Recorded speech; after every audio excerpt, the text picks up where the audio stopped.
Les maisons créoles font l'identité et l'authenticité du sol de la Réunion. Inspirées des styles néoclassiques et coloniales, elles ont également puisé leurs origines dans les influences artisanales des Indiens de Pondichéry.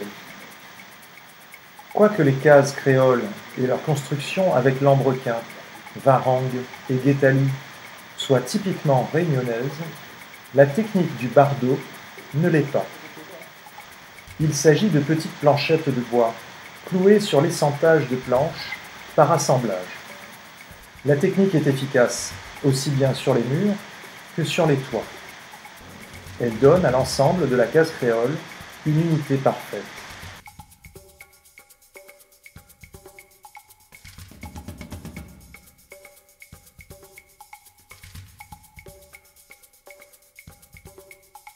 Il subsiste encore quelques ouvriers bardotiers qui installent leur campement provisoire dans la forêt du Maïdo.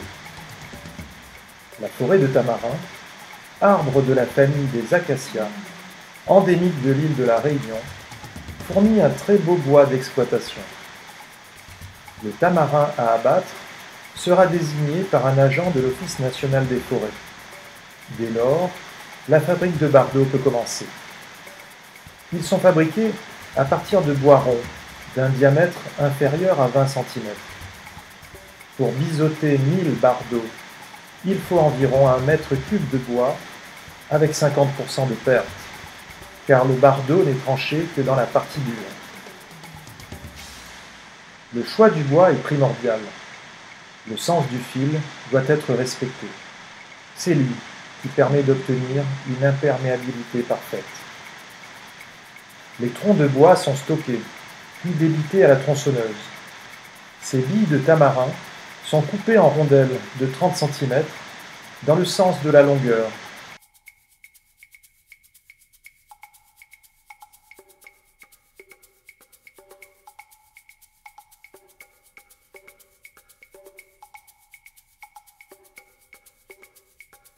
Puis, c'est à la hache que ce rondin est grossièrement équarri.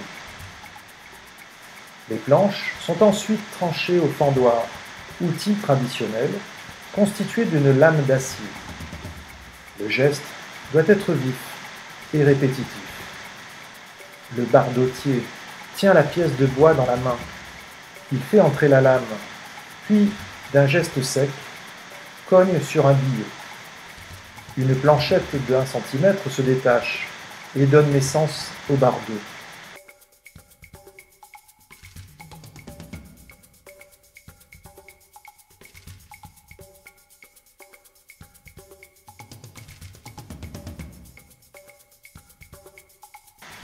Cette pièce de bois passe ensuite au biseautage, une étape délicate et dangereuse. Une fois les bardeaux terminés, ils sont attachés avec une corde de choca pour être stockés avant usage.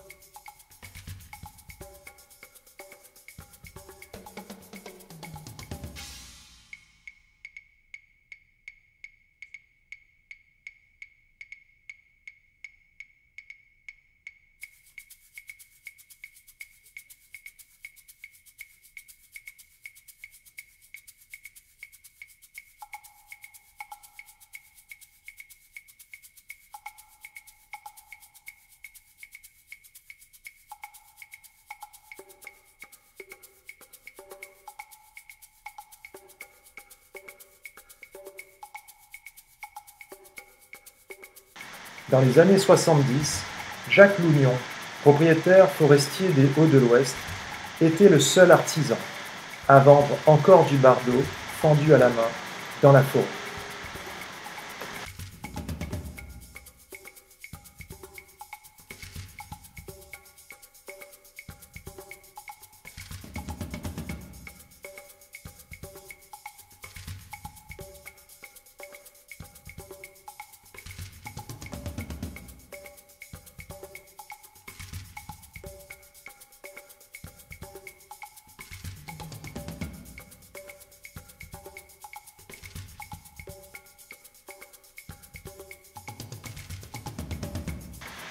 Un bardeau fendu à la main dans le sens du fil, bien posé, bien traité et utilisé en couverture ou en bardage. Les maisons créoles résistent une centaine d'années.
L'arrivée du bardeau industriel, scié à la machine, moins onéreux, concurrence le bardeau traditionnel.